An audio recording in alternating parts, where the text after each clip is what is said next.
சாதாரண மக்கள் நமக்குள்ள நாம எங்கேயோ இருக்கிற ஒரு நடிகனுக்காக, யாரோ ஒரு அரசியல்வாதிக்காக, ஏதோ ஒரு அரசியல் கட்சிக்காக, எந்த பிரயோசனமும் இல்லாம நமக்குள்ள நாமளே சண்டை பிடிச்சு தனிப்பட்ட முறையில பகைய வளர்த்துக்கிறோம்.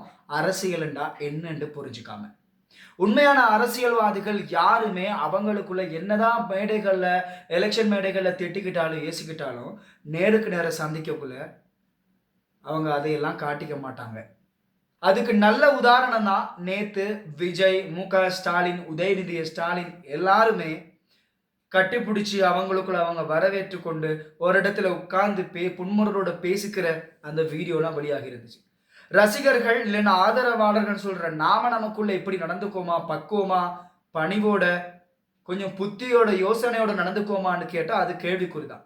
ஸோ என்னதான் நாம ஒருத்தருக்கு ஆதரவு கொடுத்தாலும், என்னதான் நாம ஒருத்தர் தலைவனா பார்த்தாலும், நமக்கு நாம தான். நம்ம குடும்பத்துக்கு நாம தான்.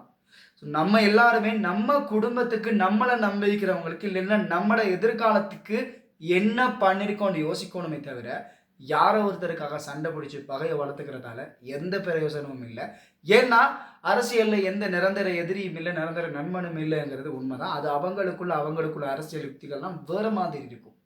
ஸோ நம்ம எல்லாருமே கொஞ்சம் புத்தியோடு நடந்துக்குவோம். கருத்துக்களை சொல்லுவோம், பேசுவோம், அதுல எந்த பிரச்சனையும் இல்லை. ஆனா தனிப்பட்ட முறையில பகைகளை வளர்த்து கொள்ளாம இருப்போம். அரசியல்வாதிகள் யாருமே அவங்களுக்கு உள்ளால பகையாளிகள் இல்லை. மக்கள் மத்தியில தான் அவங்க பகையாளிகளா காட்டிக்கொள்வாங்க, அதிகாரத்தை எடுத்துக்கொள்றதுக்காக.